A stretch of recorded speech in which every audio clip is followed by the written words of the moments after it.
प्रभुपाद जी समझाते हैं कि वो व्यक्ति नौकरी उस स्थान की करता है जहाँ खूब पैसा मिले और हमेशा रहे। यस, तो भगवान कृष्ण के पास कितना पैसा है? सारा पैसा उन्हीं के पास है। मन शांत है, भक्त लोग हैं, सम्मान भी प्राप्त हो रहा है। क्या सम्मान प्राप्त होता अगर मैं इंजीनियर होता? कुछ भी नहीं प्राप्त होता। भाई आप बायोलॉजिकली बच्चे पैदा करते हैं और हमने क्या कहते हैं, हम प्रचार के द्वारा बच्चे पैदा करते। भगवान की कृपा नहीं होती है तो एक क्षण के लिए भी ब्रज में नहीं रह सकते। राधे राधे, मैं हूँ सौरभ। ब्रज में अगर जो भी भक्त एक बार आ जाता है वो सब कुछ त्याग कर यहीं का हो जाता है, चाहे वो एक अच्छी जॉब करने वाला हो या फिर कुछ और।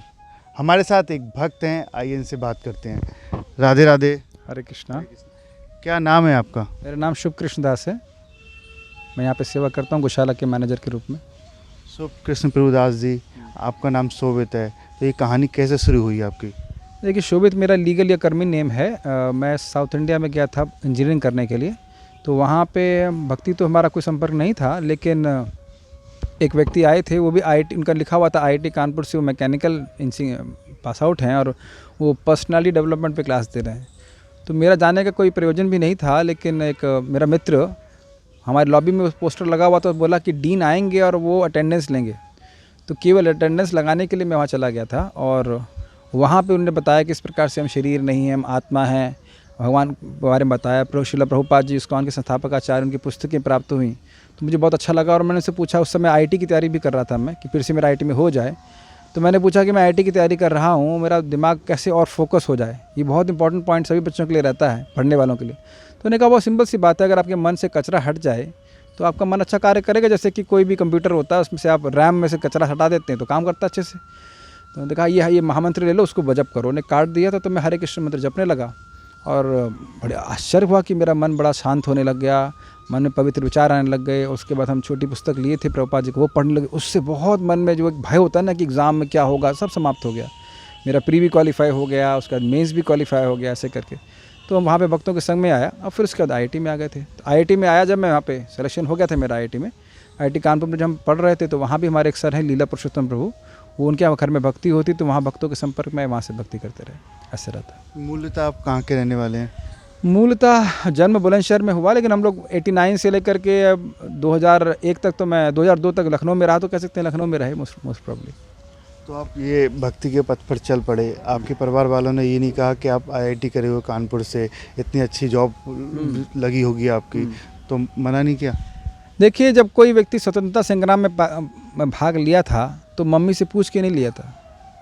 तो ये सत्य बात है कि जब मैं भक्ति कर रहा था तो उन्होंने कभी मना नहीं किया कि तुम भक्ति मत करो, ये तो खैर उन्होंने कभी नहीं कहा। और कहा पढ़ाई करते रहो, तुम अपनी भक्ति करते रहो। तो मैं पढ़ाई करता रहा, भक्ति करता रहा, जॉब भी लग गई, एनटीपीसी में अच्छी जॉब लग गई थी, बिना किसी प्रयास के लग गई थी वस्तुतः। और मेरा पहले से जॉब करने का मन नहीं था, इच्छा थी कि आश्रम ज्वाइन करना है, मंदिर ज्वाइन करना है, ब्रह्मचारी बनना है। ऐसा नहीं था कि वृंदावन आया था तभी था, इच्छा हो गई थी। बल्कि मैं जब साउथ इंडिया में था और मंदिर में गया था एक जगह, तो वहीं से इच्छा थी कि मंदिर ज्वाइन कर लेना चाहिए। ऑल्दो तब तो मैं आईआईटी में जाने का इच्छुक था, तो तब तक तो कोई कठिनाई नहीं थी। जब तो मैं पढ़ाई कर रहा था और नौकरी लग गई तब तक कोई दिक्कत नहीं थी। जब 1 साल के बाद जब नौकरी छोड़ के घर आया था, तब स्वाभाविक सी बात है कि बताने आया था कि मैं ज्वाइन कर रहा हूँ।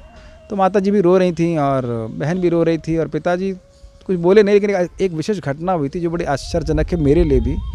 मैं सुबह आया और दीदी को भी आश्चर्य हुआ था कि ये एकदम से कैसे आएगा, बताया तो है नहीं मैंने। और मैं भी कुछ बोला नहीं कि मैं आज ही मेरी ट्रेन का टिकट है वृंदावन जाने के लिए। फिर जब माँ ने कहा अकेले इसको रुलाऊंगा, सोच रहा हूँ सबको एक साथ ही रुला देते वो अच्छा रहेगा। तो माँ को भी आ गई, तो माता जी जॉब करती थी, माता जी आ गई, बहन भी आ गई। तब बताया तो लोग रोने लगे। स्वाभाविक सी बात, रोना स्वाभाविक है कि कौन ध्यान रखेगा, इतना बड़ा जॉब छोड़ के आया है, क्या करेंगे ऐसे करके, और फिर आईआईटी से पढ़ के। और जब पिताजी आए तो पिताजी कुछ नहीं बोले और उन्होंने एक आश्चर्यजनक बात बताई कि सुबह ही मुझे किसी ने बोला है। मेरे पिताजी को ये भी नहीं पता था कि मैं घर पे आया हूँ। उनको अकस्मात किसी व्यक्ति ने बोला कि आपका बेटा घर छोड़ देगा। समथिंग इंसिडेंटल, कोई जादू जैसे नहीं लग रहा आपको? कि उनको नहीं पता मैं घर पे आया हूँ और शाम को लौट के आते हैं तो मैंने बताया, तो उनको न क्रोधित हुए ना कुछ, उनको पता, किसी ने पहले ही बोल दिया कि अब घर आपका लड़का जो है घर छोड़ देगा। तो भाग्य में हमारा था, भगवान को सेवा कराना चाहते थे, इसलिए हमको बोल के भेज दिया। जॉब कहाँ लगी थी, कितना पैकेज था उस समय? नेशनल थर्मल पावर कॉर्पोरेशन था उस समय। हम लोग को स्टार्टिंग 40,000 की थी। अब आप उसका चेक कर सकते हैं, जो इंजीनियर्स की ग्रेडिंग होती है इसमें कितना होता है। मुझे लगता है 1.5 लाख रुपए तक तो आराम से होता होगा। अब तो दोबारा पूछे नहीं कि सैलरी कितनी है, लेकिन 5th पे स्केल रिवीजन था, अगर उसको लगा लिया जाए, और अब तो 14 साल हो गए हैं। अभी तो बहुत ऊंची पोस्ट पे हो जाता है कि नहीं। 14 वर्ष पहले यहाँ पर आप आ गए? हाँ, 2008 में आया ना, इसके बाद हो गया 2022, तो इस समय तुम बहुत ऊंची पोस्ट पे होते हैं। लेकिन उससे क्या हो जाता है, देखिए हम किसी को भगवान का ज्ञान तो नहीं दे पाते ना। इंजीनियरिंग कर रहा था तो मैं वहाँ पे काम कर रहा होता, मैं कर रहा भी था, तो मैं खुद ही भक्ति करने में मुझे कठिनाई आ रही थी। लेकिन यहाँ वृंदावन में तो आप देख ही रहे हैं किस प्रकार से भक्ति करना बहुत आसान हो जाता है। और जो भी जानते हैं, यहाँ पे जो व्यक्ति भजन करता है उसका 1000 गुना लाभ मिलता है। ये पता है आपको बात? आप एक बार हरे मैं समझ जानता हूँ, मैं बोल रहा हूँ 1000 बात, एक बार हरे कृष्ण बोलेंगे तो 1000 गुना लाभ मिलेगा। तो यहाँ तीव्र प्रगति करने का मौका मिल रहा है। भागवत पढ़ रहे हैं, गीता पढ़ रहे हैं, तो यह भी बहुत बुद्धि का सबसे अच्छा उपयोग है। एक उपयोग नहीं, सबसे अच्छा उपयोग है कि हम बुद्धि का उपयोग भगवान की सेवा के लिए करें। हर कोई चाहता है, आपने देखा होगा समाज में, कि मेरा बेटा पढ़ लिख के बहुत अच्छी नौकरी पे जाए, लेकिन आप भक्ति के मार्ग पर चले आए, तो उन लोगों को क्या संदेश है? जी देखिए, पहले समझना चाहिए कि पढ़ लिख करके बहुत अच्छी नौकरी प्राप्त करें, बहुत अच्छी बात है, लेकिन उन नौकरी से मिलेगा क्या? पैसा मिलेगा। पैसे से क्या करेंगे? या तो खाएंगे, या तो सोएंगे, बच्चे पैदा करेंगे, या अपनी रक्षा करेंगे। तो ये तो गाय भी कर रही है, तो इंसान के लिए तो कार्य नहीं होना विशेष रूप से, ये तो जानवर भी कर रहा है। मेरी बात समझ रहे हैं? तो पढ़ाई लिखाई इस उद्देश्य से होनी चाहिए कि व्यक्ति इन 4 कार्यों, आहार, निद्रा, भय और मैथुन, इसके परे जा सके और वह मुक्ति के बारे में सोच सके। तो शिक्षा वही शिक्षा है जिसके द्वारा जीव ये समझे कि वह जन्म मृत्यु के चक्र से कैसे मुक्त हो सकता है। सिंपल सी बात है। तो पढ़ने तो आया हो ना यहाँ पे, वो पढ़ ही रहा हूँ और पढ़ा भी रहा हूँ। उससे कितने लोग भगवान की भक्ति करने में, मैं अपना कोई गुणगान नहीं कर रहा हूँ, भगवान की बात को रिपीट करते हैं, तो कितने लोग भक्ति में जुड़ रहे हैं। हम कोई अपना कोई गुणगान नहीं करते। हम लोग तो एक सिंपल सा यूट्यूब चैनल शुरू किए थे, भक्ति ट्री, और उसमें हम कोई प्रमोशन नहीं करते, कोई पैसा उसमें मॉनिटरी चार्ज नहीं करते, और उसमें 61,000 लोग हैं अभी, भगवत गीता और भागवत के, जिसमें पूरी टीकाओं से हम बोल रहे हैं। तो बताइए क्या ये लाभ नहीं मिल रहा है लोगों को? पढ़ाते हैं उसमें, हम भागवत में पूरा पढ़ाते हैं, पूरा हमने पूरा अभी भगवत गीता का पूरा एक श्लोक पे हमने क्लास दे दिया है। उसके बाद भागवतम का प्रथम स्कंद पूरा कवर कर दिया है, एक श्लोक टीका सहित। तो क्या ये पढ़ाई नहीं है? क्या केवल यही पढ़ाई है कि हम क्या, जिसमें मैं मैकेनिकल इंजीनियरिंग में किया हुआ था, तो बस लोहा हथौड़ा तोड़ना और लोहे को यहाँ से जोड़ देना, क्या यही पढ़ाई है? क्या इस पढ़ाई से व्यक्ति मुक्त हो रहा है? प्रश्न करना चाहिए। मानव जीवन प्राप्त करके, भगवान का भजन करके व्यक्ति भगवान के पास जा सकता है, तो उसकी पढ़ाई नहीं होनी चाहिए? तो उसकी पढ़ाई मैंने कर रहा हूँ, खुद भी कर रहा हूँ और दूसरों को पढ़ा भी रहा हूँ। तो पढ़ाई करके, और ये तो पढ़ाई की बात हो गई। और नौकरी किसी कर रहे हैं? ठाकुर जी की नौकरी कर रहे हैं भाई। यहाँ तो जो कंपनी वो आज अच्छी है, कल आज नवरत्न है, NTPC, कल हो सकता हो कि 9 कंकड़ों में आ जाए। ये देखा जाता है कि नहीं। बड़ी बड़ी कंपनियाँ समाप्त होती हैं। और मैं एग्जाम्पल देता हूँ, मेरे एक मित्र का लेहमैन ब्रदर्स में 14 लाख का पैकेज लगा था उस ज़माने में। बाद में मुझे मालूम चला कि कंपनी ही बंद हो गई। लेकिन मैं जिस कंपनी में काम कर रहा हूँ कभी बंद नहीं होने वाली। समझ रहे हैं? इस्कॉन, वृंदावन, कृष्ण बलराम, ये अनंत काल तक रहेंगे। तो कहाँ की नौकरी करना उचित है?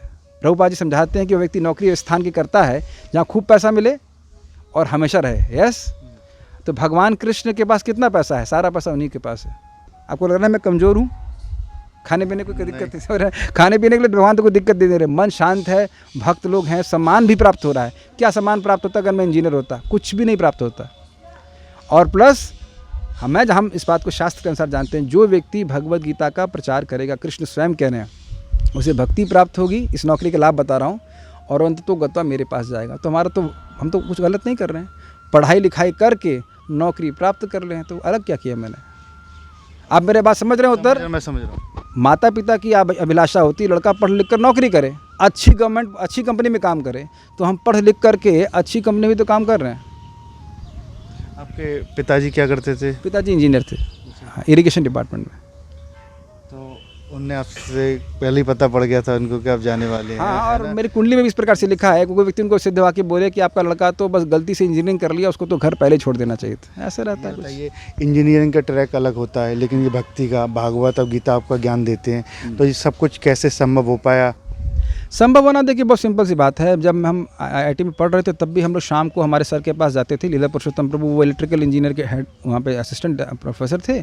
तो वहाँ से गीता में रुचि हुई और फिर यहाँ पे आए तो और साधुओं का संग प्राप्त हुआ, भक्तों का संग प्राप्त। परम पूज्य राधा गोविंद महाराज हमारे शिक्षा गुरु हैं, उनके प्रवचन हम सुन रहे थे, तो उससे भागवत में और रुचि हुई। तो उसके बाद अब सहायता मिलती चली गई, टीकाएँ पढ़ने लग गए, सब कुछ भगवान की कृपा से पढ़ता जा रहा है। इकलौते बेटे हैं अपने? हाँ, अकेला बेटा। तो आपकी माता जी भी मिली थी तो अभी बात करी थी, उन्होंने बहुत अच्छा काम कर रही हैं। लेकिन हर माता पिता चाहता है कि मेरे बच्चे की शादी हो। आपने सोचा कभी शादी करने का? हाँ, शादी तो कर ली ना मैंने। अच्छा। हाँ, ये सब बच्चे हैं, देखिए वो जो सब लोग बच्चे भाई, आप बायोलॉजिकली बच्चे पैदा करते हैं और हमने क्या कहते हैं, हम प्रचार के द्वारा बच्चे पैदा करते हैं। क्यों भाई, ये सब बच्चे नहीं हैं? देखिए वो थे, वो बच्चा भी है, सब बच्चे तो हमारे। कृष्ण से शादी कर ली है और बच्चे देखिए कितने सारे। शादी कहाँ, शादी तो ब्रह्मचारी नहीं, हम शादीशुदा हैं भाई। शादीशुदा माता जी क्या करते हैं? घर में रहती है, सेवा करते हैं पति की। पति कृष्ण है, सेवा हो रही है और बच्चे देखिए कितने सारे पैदा हो रहे हैं। और एक अमेजिंग बात है कि बच्चे ऐसे ही बात सुनते हैं। अच्छा। अगर उनको बोलता हूँ मंगल आरती के लिए जाओ तो आते हैं, जब करो तो सब करते हैं, और नहीं तो आजकल के बच्चे तो बाल नोचते हैं, है कि नहीं? आपका शेड्यूल क्या होता है पूरे दिन का? सुबह हम लोग 3:30 बजे लास्ट उठ जाते हैं, 3:30 नहीं तो बहुतों का 3:45। उसके बाद स्नान करके मंगल आरती जाते हैं, उसके बाद माला जप होता है, और उसके बाद हम लोग गुरु पूजा जाते हैं, फिर क्लास होती है, फिर प्रसाद लेते हैं। फिर यहाँ पे मेरी 10 से 11 गीता क्लास होती है, अभी क्लास चली रही थी। उसके बाद हम थोड़ा मतलब पढ़ाई करूँगा, गायत्री वगैरह करूँगा, थोड़ा रेस्ट करूँगा, फिर शाम की क्लास के लिए तैयारी करेंगे। प्रसाद पाएंगे, 5 बजे प्रसाद ले लेते हैं डिनर, फिर 6 बजे से क्लास होती है, कीर्तन होता है, उसके बाद फिर रेस्ट कर लेते हैं। यही रोज़ करते हैं। बताते हैं कि आप गायों की सेवा भी यहाँ पर करते हैं। हाँ, गायों की सेवा, व्यवस्थापन की सेवा मेरी है। फिजिकली तो मैं थोड़ा कम ही कर पाता हूँ, लेकिन हाँ, व्यवस्थापन की सेवा जैसे भी आप देखेंगे, आप कहेंगे इंजीनियरिंग का उपयोग क्या किया हमने यहाँ पे, क्या किया, ये हम बताना चाहेंगे रुचिकर। हमारे गायों की आपने देखेंगे पानी के स्थान बहुत छोटे हैं। एक छोटी सी एक लड़ावनी से कहते हैं। पहले जब हम लोग यहाँ पे, जब मैं था तो बहुत बड़ी बड़ी लड़ावनी होती थी, उसमें काई जम जाती थी। तब अपने हम इंजीनियरिंग का उपयोग कर रहे थे, दिमाग लगाया कि भाई क्या किया जाए कि पानी फ्रेश मिलता रहे गाय को। क्योंकि बड़ी अच्छी घटना हुई कि वो एक स्थान गंदा था, गर्मी थी और गाय पास आती और लौट के चली जाती। तो मुझे बड़ा आश्चर्य हुआ कि पानी क्यों नहीं पी रही है। तो गायों को साफ़ बहुत अच्छा लगता है, सब कुछ साफ़ अच्छा लगता है। तो हम लोगों ने क्या किया, उसमें एक आप देखेंगे फ्लोटिंग सिस्टम है। तो जितना पानी पिएगी उतना पानी भर जाता है, उसके बाद फिर वो क्या कहते हैं समाप्त, फिर वो फ्रेश पानी आ जाता है। ये नहीं कि वो पानी सड़ता रहे, उसमें कीड़े पड़ते रहे, ऐसा नहीं। तो यहाँ उपयोग किया, और बाकी जगह अब शेड्स बनाने में और बाकी जगह से हमने दिमाग लगाया कि इस प्रकार से और अच्छे से गायों की हम सेवा कर सकते हैं। इस प्रकार से मैं सेवा कर रहा हूँ। और भी है, और जैसे भी हमारा गौ माता डिपार्टमेंट है, वहाँ भी हम लोग व्यवस्था कर रहे हैं। गायों के जो उत्पादन है वहाँ पे उसमें उसका मतलब उत्पाद बनते हैं, तो डिपार्टमेंट ठीक नहीं चल रहा था, तो वहाँ पे बुद्धि का उपयोग किए, तो हमारा ठाकुर जी कृपा से लाखों रुपए उसका उसमें उत्पाद में लाभ मिल रहा है। ऐसे करके आपने इतने सालों की साधना की, अभी भी चल रही है, कोई चमत्कार भगवान कृष्ण का आपके जीवन में दिखाओ। चमत्कार ये है कि मुझ जैसा व्यक्ति भी साधना कर पा रहा है। पता नहीं इस प्रश्न का उत्तर आप इस उत्तर को समझ पा रहे कि नहीं। देखिए, भगवान की कृपा नहीं होती है तो एक क्षण के लिए भी ब्रज में नहीं रह सकते। मथुरा महात्म्य में रूप गोस्वामी जी बोल रहे हैं, और मैं 14 साल यहाँ पे रह गया हूँ। मैं तो ये चमत्कार मानता हूँ, मुझ जैसा व्यक्ति 14 साल ब्रज में रह गया प्रभुपाद जी के आश्रम में। वैसे देखिए, ये तो बात हम बड़ी पर्सनल बात बोल रहे हैं, तो इसलिए हम उसको आगे नहीं बढ़ाएंगे। लेकिन हाँ, चमत्कार ये हुआ कि मैं संस्कृत पढ़ा नहीं हूँ, और हमारे एक शिक्षा गुरु हैं परम पूज्य वृंदावन चंद महाराज, वो बोलते थे कि आप सिद्धांत जान रहे हैं लेकिन संस्कृत सीखेंगे तो और समझ पाएंगे। तो मैं कृष्ण बलराम जी के सामने खड़ा था, हमने कहा भगवान, आपने अपने लड़के को, ब्रह्मा जी को, सारा ज्ञान हृदय में प्रकाशित कर दिया था। मेरे पास संस्कृत पढ़ने का तो समय नहीं, इतनी सेवाएं हैं, आप चाहेंगे तो सब हमको ज्ञान प्रकाशित कर देंगे। और कुछ ही दिनों में मैंने देखा, मैं जब टीकाएँ पढ़ने लग गया तो संस्कृत तो समझ में आने लगी। ये तो मैं सीधे सीधे क्या कहते हैं चमत्कार मानता हूँ, सीधे सीधे चमत्कार मानता हूँ कि कैसे समझ में आ रहा है। कई बार लोग पूछते हैं आपने कहाँ से पढ़ा, क्या आपने ये कोर्स किया, आपने वो कोर्स किया। हमने कहा कोई कोर्स नहीं किया, भगवान की कृपा है, सीधी साक्षात कृपा है। मैं तो इंजीनियरिंग किया हूँ ना, संस्कृत तो नहीं पढ़ा हूँ। कैसे संस्कृत समझ में आ रही है, कैसे सिद्धांत समझ में आ रहा है। और सबसे बड़ी बात है, भगवान हमको निमित्त बना पा रहे हैं कि हम कुछ लोगों को हरि नाम कनेक्ट कर सके। सुबह हमारे संग जूम पे कम से कम 100-120 लोग आते हैं, सब लोग 16 माला जप करते हैं, कई लोग जुड़ रहे हैं कृष्ण भावन के द्वारा और बहुत शांति का अनुभव कर रहे हैं। ये सबसे बड़ा चमत्कार है कि हृदय का परिवर्तन। बाकी सब भभूति निकाल देना और उससे कर देने से क्या फ़र्क पड़ता है, लेकिन मेन बात है कि हृदय का परिवर्तन हम देख रहे हैं जीवन में, अपने जीवन में भी देख रहे हैं और दूसरों के हृदय में परिवर्तन हम देख पा रहे हैं। ये सबसे बड़ा चमत्कार है। बाकी हमारे सर ना कुछ ऐसी नहीं, अग्नि प्रकट हुआ, ऐसा कुछ चमत्कार का क्या कर लेंगे बताइए। मान लीजिए मैं हवा में खड़ा भी होता तो उससे आपको क्या हो जाता है बताइए। मैं अगर हवा में अगर उठ कर के प्रवचन कर रहा होता तो हो सकता है आपके इस वीडियो के व्यूज़ बढ़ जाते, लेकिन किसी एक व्यक्ति का भी व्यू परिवर्तन नहीं होता। Does it make sense? हमारा जैसे मान लीजिए मैं चैनल, हमारा भक्ति ट्री नामक चैनल है, हम उसमें व्यूज़ के लिए नहीं करते हैं, व्यू परिवर्तन के लिए करते हैं कि लोग भगवान के बारे में समझें, भगवान के बारे में जानें। इसीलिए हम उससे कुछ मोनेटाइजेशन भी नहीं किए, कोई 1 रुपया भी नहीं यहाँ पे हम कोई ऐड लेते। लोगों के जीवन में परिवर्तन आना चाहिए, सुख और शांति आनी चाहिए। कितने लोग हमको बोले हैं, एक बार एक कमेंट आया व्यक्ति ने, ये इतना अच्छा भागवत का प्रवचन इसमें रखा गया है, जैसे मेरी छुट्टी होगी, एग्ज़ाम समाप्त होंगे तो मैं पूरा 1 महीने भागवत सुनूंगा। ये चमत्कार है, भागवत सुनने के प्रति लोग की रुचि जागृत हो रही है। भगवान इसको निमित्त बना रहे हैं हमको। हम तो भगवान का आशीर्वाद मानते हैं, ये भगवान का चमत्कार मानते हैं। हरे कृष्णा, राधे राधे। हरे कृष्णा। देखिए, अब तक हमारे साथ रहे ये भक्त जो IIT कानपुर में पढ़े हुए हैं, लेकिन 14 वर्ष पहले भगवान से ऐसा लगाव हुआ कि सब कुछ त्याग कर ब्रज में आ गए और यहाँ पर भागवत और गीता का ज्ञान देते हैं। यही भगवान श्री कृष्ण की भक्ति है, कहीं ना कहीं किसी न किसी रूप में अपनी सेवा करा ही लेती है। राधे राधे।